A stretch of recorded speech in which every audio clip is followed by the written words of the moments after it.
Olá, meus irmãos, olá, minhas irmãs, que bom que estamos juntos mais uma vez aqui nesse momento para estudarmos a lição da Escola Sabatina. Vamos estudar nesse novo trimestre uma lição que tem como título geral o livro de Efésios. E nós vamos estudar essa lição até setembro do ano de 2023. Então, Paulo, ele escreve esse livro, ele tem uma preocupação, eu vou tentar resumir rapidamente aqui, uma preocupação com a, o desencadeamento de uma apostasia dessa igreja. Eles estavam enfrentando lutas, dificuldades, porque Paulo estava preso nesse momento. Então, a igreja que Paulo tinha deixado organizada, Paulo agora estava preocupado se essa igreja permaneceria em Cristo, pregando Jesus a todas as pessoas e sendo testemunha de Cristo a todas as pessoas. E ele diz assim aqui na lição: Paulo escreveu para despertar os crentes em Éfeso quanto à sua identidade integral e aos seus privilégios como seguidores de Cristo.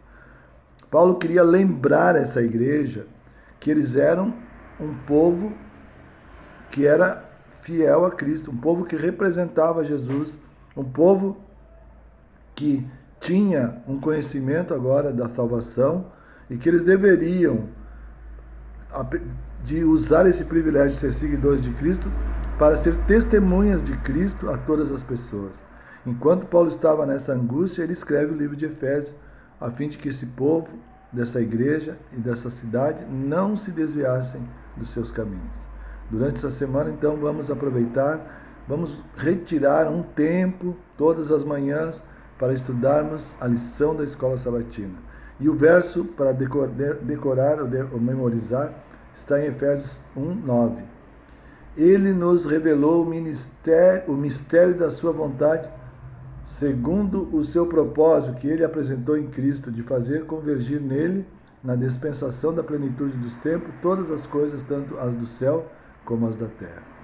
Que Deus nos abençoe e que todos nós não deixamos de estudar a lição da Escola Sabatina. Ela é feita para você estudar, aprender mais da palavra de Deus e ser um testemunho fiel de Cristo a todas as pessoas. Tenhamos uma semana muito abençoada.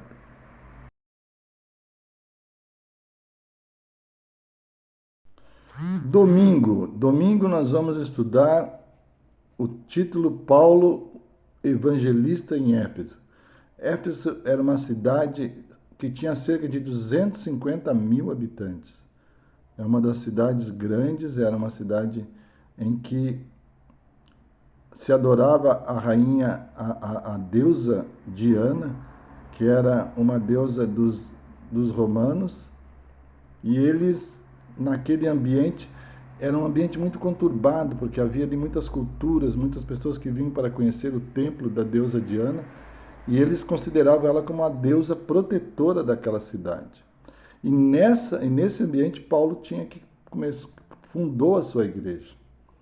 Eu fico pensando também, irmãos, que nos dias de hoje nós também vivemos em ambientes parecidos. Em alguns lugares do mundo, eles adoram estritamente um Deus. A idolatria é grande no nosso mundo. Mas Paulo, ele foi um homem que deu um testemunho fiel de Cristo no meio de toda essa idolatria. Mas Lucas, que é o autor do livro de Atos, ele conta aqui, compartilha a estranha história de 7 exorcistas judeus ambulantes que estavam ali tentando exorcizar uma pessoa dos seus demônios, mas os demônios disseram: nós conhecemos a Cristo, conhecemos a Paulo, mas vocês quem são? Aquela atitude, aquela situação levou aquelas pessoas a abandonarem, a usar aqueles livros de feitiçarias, e houve grande conversão. Então a igreja de Éfeso começa a ser uma igreja que depois é considerada lá em Apocalipse a primeira igreja de Éfeso, a igreja pura, a igreja que os apóstolos fundaram, a igreja onde que Jesus Cristo era exaltado. E nos nossos dias nós precisamos ter uma igreja pura, uma igreja onde Cristo é exaltado. Nós não podemos nem imaginar pregar outro que não seja Jesus, porque é Jesus o autor e o nosso Redentor e nosso Salvador da nossa vida. Ele não há nenhuma possibilidade de sermos salvos sem Cristo. Portanto, que onde nós estivermos, no local em que nós vivermos, possamos ser Jesus para todas as pessoas e dar um testemunho assim como Paulo, assim como os apóstolos deram naquela cidade idólatra. Que Deus nos abençoe e que sejamos fiéis a Ele. É a minha oração por mim e por vós. Amém.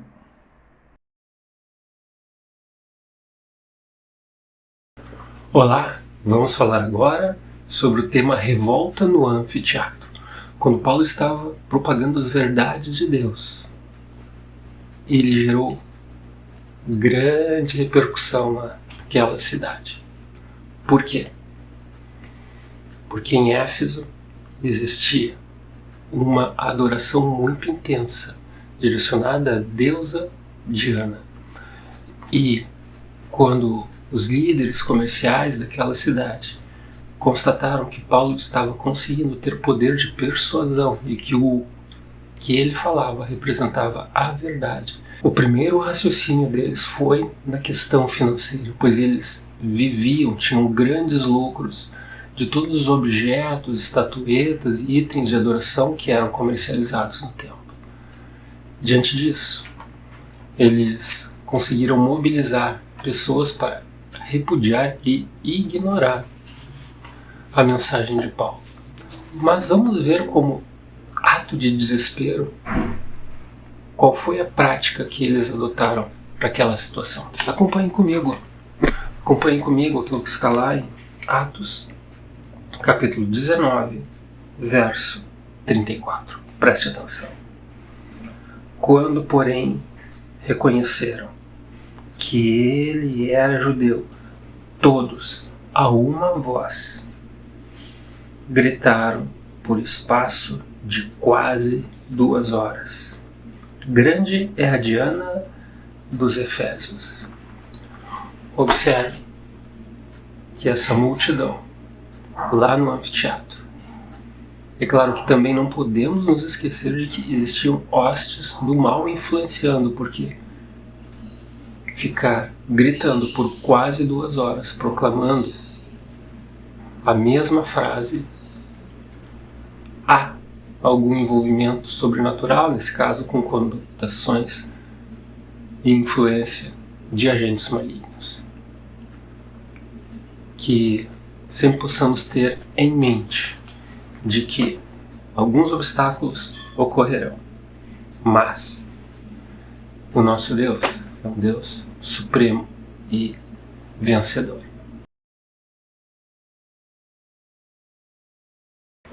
Agora vamos falar sobre ouvindo a carta aos Efésios.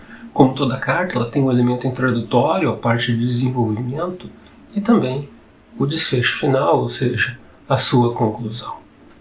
Existe um ponto, dentre todos eles que constam nesta carta, que deve nos chamar a atenção, pois é uma passagem clássica de Efésios, que está lá no capítulo 6. Acompanhe comigo, com certeza você já ouviu essa magnífica passagem, que diz assim, Efésios 6, verso 12.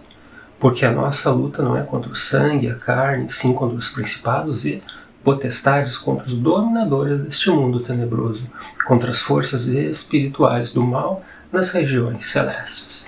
Com certeza Paulo ali estava lutando não apenas contra agentes humanos, mas contra as forças espirituais do mal, que tentam se implantar e inibir toda e qualquer intenção de gerar uma atmosfera celestial. E se nós formos fazer um resumo do livro de Efésios, da carta de Efésios, nós temos a introdução, nós temos uma bênção introdutória. Paulo se preocupa em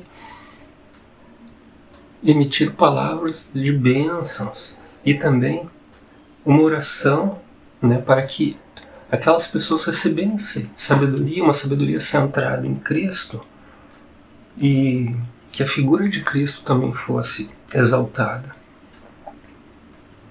E que entre judeus e gentios houvesse uma união para o desenvolvimento da igreja naquela região. Paulo também destaca a importância de desenvolver o amor direcionado a Cristo. Outro ponto, como consequência desse amor, é a unidade da própria igreja. E como unidade há desenvolvimento. Outro ponto importante são elementos essenciais que ele destaca, que são 3, por exemplo. O amor, luz e sabedoria. E Paulo lá, na etapa final dessa carta, ele faz ênfase na igreja como sendo exército de Deus. Uma igreja que está em plena luta, uma igreja que se prepara para os desafios, para as batalhas que existirão contra quem? Contra justamente isso, contra agentes humanos e as forças espirituais do mal. Lembrando sempre que a nossa primeira intenção não é combater o aspecto humano, mas sim estarmos resguardados contra as forças espirituais que não estão ao lado de Deus. E, por último, Paulo faz um desfecho final, um encerramento, uma saudação final. Este é um resumo da carta aos Efésios.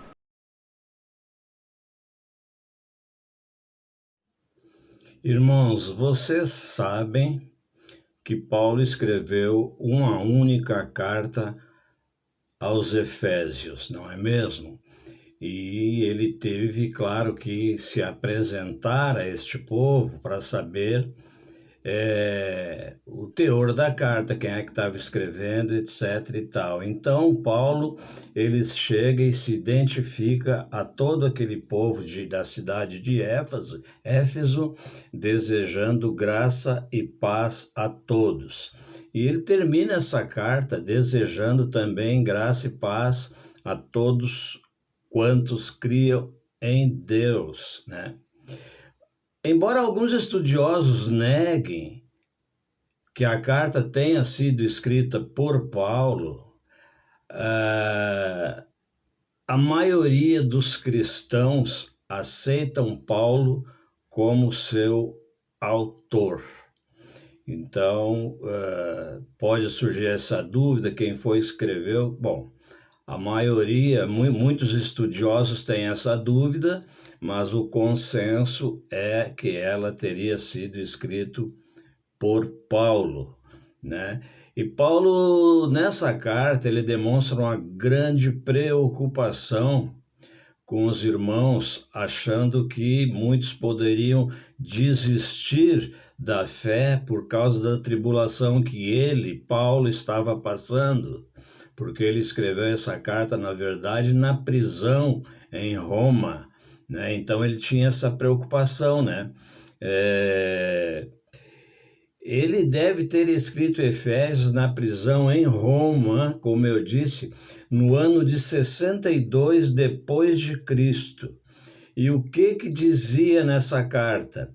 Essa carta, esse discurso, abrange as decisões divinas, digamos assim, tomadas antes da fundação do mundo, como diz lá no capítulo 1 e no versículo 4. O que falava lá? Sobre a salvação, por exemplo, oferecida em Cristo, linguagem de louvor, oração, adoração, amor, salvação em Cristo. Era essa a base do discurso dele.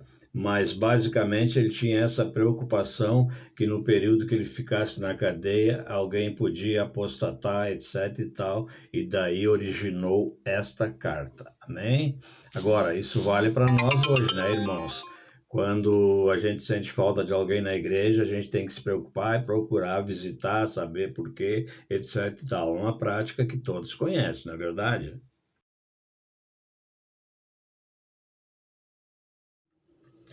Quando Paulo anuncia o tema de sua carta, ele já anuncia dizendo que desvendaria o mistério de Deus segundo o seu beneplácito. O que é beneplácito, né? Segundo o seu consentimento, a sua licença, a sua aprovação, não é isso? Proposto em Cristo Jesus. Ora, se você vê, Paulo fala várias vezes e me parece que ele não fazia nada sem dizer que era em nome de Cristo. Ele traz então em sua carta uma visão, né, do plano divino centrado em Cristo, né, para a plenitude dos tempos e o papel da igreja nesse projeto. Meus irmãos, quando eu falo, né, em plenitude dos tempos, é bom a gente refletir sobre isso. Quando eu digo que o que foi escrito lá em Efésios pelo apóstolo Paulo vale para os nossos dias, né, é porque está escrito ali que segundo a plenitude do tempo. O que é plenitude? Plenitude é um todo, não é uma parte, não é meio tempo, é todo o tempo. Então, daquela data, depois daquele escrito até hoje, vale para nós também, tá entendendo? Ali está a visão de Paulo, né, no plano divino em Cristo Jesus, né?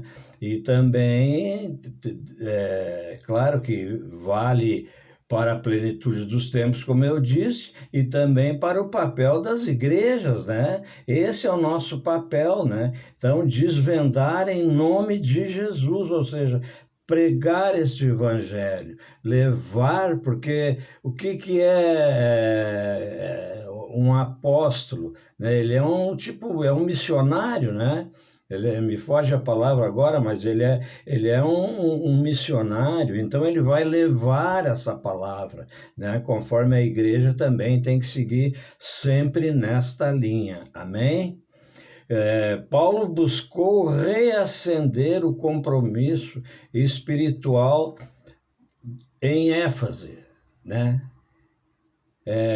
Vamos dizer assim, reacender a vontade dos efésios, né? Porque quando não tem alguém para exortar, para pedir, para pregar, é muito fácil você apostatar até, digamos assim, né? Então, Paulo queria recordar que, no mínimo, eles eram, né, crentes e que faziam parte da igreja. Então, veja como é que estava a igreja de Éfeso. O pessoal ia se retirando, né? Então, até que Paulo escreve essa carta, exortando, né, para que fiquem ali, que não abandone o primeiro amor, etc. e tal. Então, é tudo nesse sentido, tudo calcado na pessoa de Jesus Cristo e nas verdades das promessas. Amém, irmãos?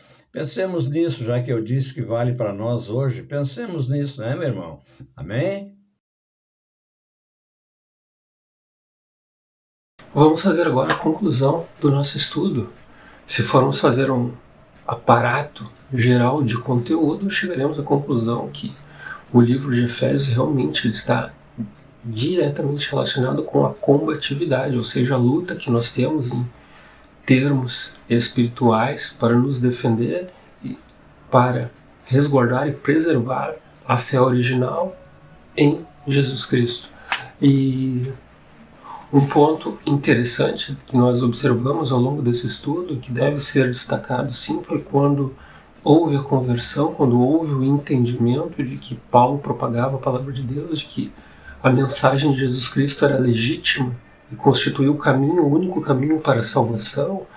A atitude deles foi o que? Abandonar os livros e os rituais de magia. Para se ter uma ideia, aos valores, fazendo a conversão aos valores para hoje, o montante equivaleria a R$2.750.000, ou seja, uma cifra muito significativa. Isso significa abrir mão, né?